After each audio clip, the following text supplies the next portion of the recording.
Após procuras por técnicos no futebol europeu e também aqui no futebol sul-americano, a direção do Goiás acabou optando por uma aposta que foi o Bruno Pivetti. Após a sua demissão, todos os torcedores imaginavam, um grande nome, enfim, um nome mais de peso chegando no time esmeraldino para a Série A. O que acabou não acontecendo com a vinda agora do Jair Ventura, que eu já fiz um vídeo falando sobre ele, na minha opinião pode resolver os problemas do Goiás a curto prazo, mas obviamente todo mundo esperava, um nome mais pesado, enfim, nome de mais referência e promessa também dentro do futebol nacional. Dessa forma, no vídeo de hoje, irei trazer aqui 5 técnicos que foram procurados pela direção esmeraldina e por que essas negociações não evoluíram, O Goiás ali meio que parecia que ia fazer um projeto mais ousado com um técnico europeu ou até mesmo um argentino, um colombiano, enfim, acaba esbarrando novamente tanto nessa questão financeira quanto também das exigências dos treinadores e optando por uma solução mais caseira, se assim podemos dizer. E será o principal assunto do nosso vídeo de hoje, conversar a respeito aqui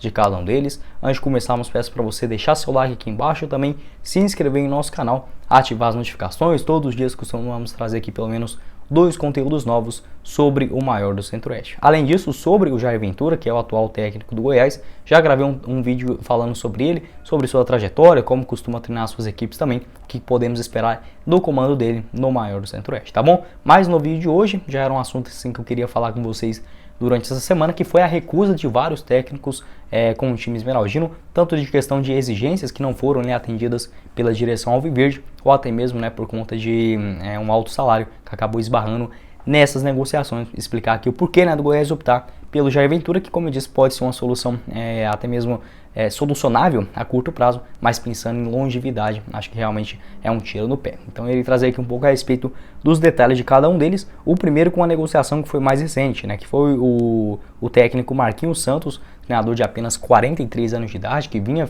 fazendo um bom trabalho no América Mineiro lá desde o ano passado. Acabou que foi uma informação confirmada pela imprensa verde, que após algumas exigências, as negociações com o técnico Marquinhos Santos acabaram esfriando. Até mesmo o interesse do Náutico surgiu nessas últimas horas, então pode ser o destino do treinador.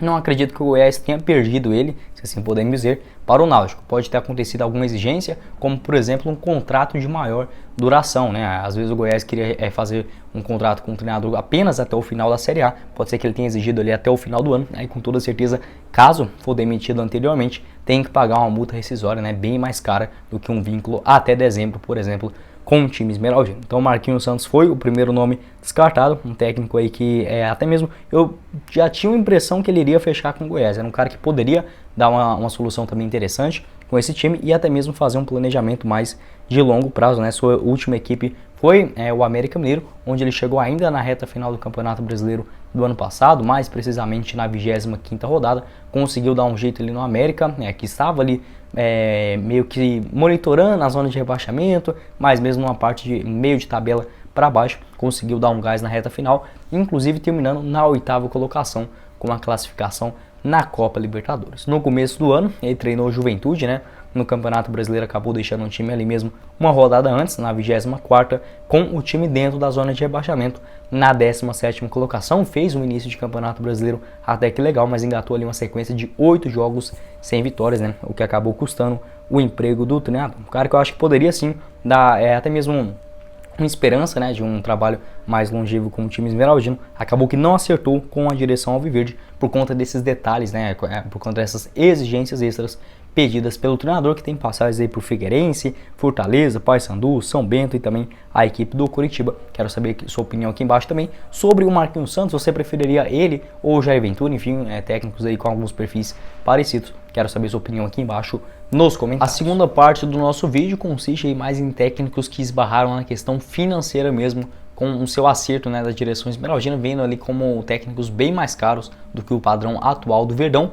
O primeiro deles com o Wagner Mancini, técnico aí que acabou acertando com o América posteriormente, mas foi o primeiro nome procurado pela direção esmeraldina quando ocorreu aquela demissão do técnico Bruno Pivetti. Segundo informações do Imprensa Verde, o seu salário que ele estava ali pedindo para o time esmeraldino era de aproximadamente R$400 mil mensais, o que hoje o Goiás não tem condição nenhuma, e convenhamos, é um salário bem alto também para o Wagner Mancini, que obviamente teve passagens por grandes clubes do futebol brasileiro nessas 2 últimas temporadas, como o Grêmio e a equipe do Corinthians, que obviamente acaba levando o seu patamar financeiro, mas enfim, salário aí que eu acho bem caro mesmo para um técnico que nos últimos anos também vinha fazendo trabalhos bem modestos, né, nas suas equipes. Ele que acabou acertando com o América Mineiro, que agora irá jogar também a Copa Libertadores. Na minha opinião, era sim um cara interessante, até mesmo para as próximas temporadas, né? Caso o Goiás venha a permanecer na Série A, que faz uma diferença financeira bem grande, ou até mesmo ele venha a diminuir essa pedida, pode ser um técnico interessante. Tem 55 anos de idade, inclusive aqui no futebol goiano,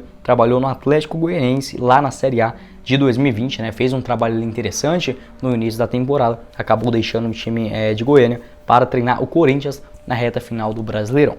Depois disso, no Corinthians ainda iniciou a temporada, a torcida pegava bastante no seu pé, até mesmo por conta de um jogo um pouco mais defensivo, principalmente nas partidas dentro de casa, acabou sendo demitido e assumiu o próprio América Mineiro quando vinha fazendo uma boa campanha no Brasileirão, de meio de tabela para cima, e até recebeu o convite do Grêmio, né, para tentar ali escapar do rebaixamento. Não conseguiu, deixou o América Mineiro, né, acaba agora retornando também para essa temporada de 2022. Quero saber sua opinião aqui embaixo também a respeito desse não acerto da direção esmeraldina com o Wagner Mancini, técnico também bem experiente, tem passagens aí por Atlético Mineiro, São Paulo, Vitória, Chapecoense, Cruzeiro, Vasco da Gama, enfim, um técnico realmente bem rodado, né? Acabou não acertando, né, após pedir esses R$400 mil mensais com a direção esmeraldina. Dando sequência aqui no nosso vídeo de técnicos que acabaram ficando muito caro para o padrão alviverde, um nome agora um pouco mais promissor, né, que é o Silvinho. Não consegui informações a respeito de quanto ele estava pedindo, mas lá no Corinthians eu acredito que ele ganhava no mínimo isso daí mesmo do Wagner Mancini, né, uns 400, até mesmo um pouquinho mais no time paulista. Então realmente ficou ali fora de cogitação do Goiás. Até mesmo o Atlético Paranaense tentou algumas consultas com eles, mas acabou que as negociações não evoluíram. A tendência é que o técnico inclusive passe um período lá no território europeu, né, juntamente com a sua família também. Então acabou tendo esse seu desligamento do Corinthians ainda nesse início da temporada, técnico que tinha outras prioridades, além, claro, da questão financeira, pesando nos cofres do Verdão. Na minha opinião, o Silvinho, até mesmo um cara desse estilo assim, um técnico que está começando a sua carreira por agora, ou até mesmo com um futebol um pouco mais diferente, né, tenta ali algumas outras estratégias, eu acredito que poderia ser uma boa opção para início de temporada. Mas agora, eu já até falei disso, né, o Goiás, se fosse para trazer um cara mais promissor, teria que ter buscado lá no começo do ano, com o Campeonato Goiano ali no início, né, em andamento. Enfim, o técnico poderia conhecer melhor o time, tentar algumas outras estratégias. Agora, já com a Série A batendo na porta, não tem como, né, a gente tentar alguma coisa um pouco mais ousada. Acho que até mesmo entende esse lado da direção por trazer um cara igual o Jair Ventura, né, que já tem essa experiência na Série A. Mas o Silvinho, um projeto ali de longo prazo, eu concordaria, né, com essa sua vinda, quem sabe no futuro, para o Verdão. Ele que começou sua carreira como técnico ainda lá no Lyon, na temporada 19-20, lá no futebol europeu. Não foi tão bem nos 11 jogos finais da temporada, venceu apenas 3 e retornou aqui para o Brasil para comandar a equipe do Corinthians ainda na temporada passada. Não teve números assim muito bons, né? 45 jogos, 40 jogos, 15 vitórias, e nesse ano foram mais 3 jogos com 1 vitória e 2 empates. Acabou sendo desligado da equipe paulista, né, que não vinha ali desempenhando principalmente um bom futebol. Técnico que é bem jovem ainda, né, foi jogador, enfim, acabou aposentando só ainda no ano de 2010, atualmente tem 48 anos de idade. E quero saber sua opinião aqui embaixo também sobre o Silvinho, né, um técnico ali que tem mais aquele perfil de, inclusive, treinadores que o Goiás estava procurando lá no começo da temporada. Acabou que tanto nessa questão financeira, quanto também dele passar um período com a sua família lá na Europa, pesaram para essa sua não vinda no Verdão.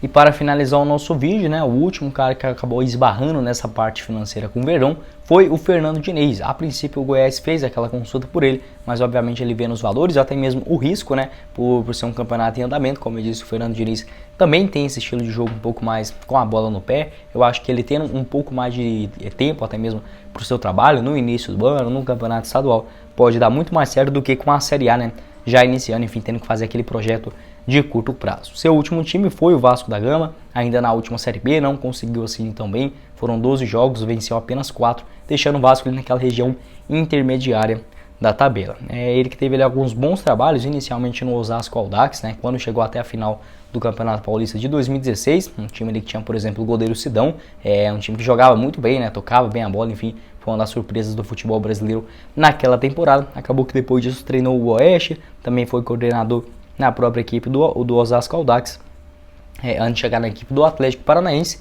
onde já teve ali seu primeiro trabalho, né, numa equipe de maior porte aqui no futebol brasileiro, mas sempre pecando nessas questões, né? Ele acabava jogando muito bem, até mesmo deu um bom trabalho ali para a sequência da temporada, que o Atlético Paranaense acabou sendo campeão da Copa Sul-Americana, mas era um time que meio que tocava muita bola, mas não conseguia marcar, mas pelo menos nessa questão de jogar bem, enfim, jogar um futebol mais ofensivo, mais atraente também, sempre desenvolveu nos seus trabalhos. Treinou o Fluminense, né, em 2019, também naquele mesmo ano acabou passando pelo São Paulo. 2020 tinha feito até um bom início de Campeonato Brasileiro. O São Paulo parecia que ia brigar pelo título, mas acabou caindo muito de rendimento, inclusive sendo desligado no final daquela temporada. 2021 começou no Santos, 27 jogos, 10 vitórias, acabou deixando o comando da equipe santista antes de acertar com o Vasco da Gama na Série B. Na minha opinião, seria um cara assim interessante, como eu disse, mas mesmo para início de temporada, dá tempo para o cara trabalhar, enfim, até mesmo conhecer o elenco. É um time que alguns torcedores podem não gostar tanto, né? Porque ele toca muita bola,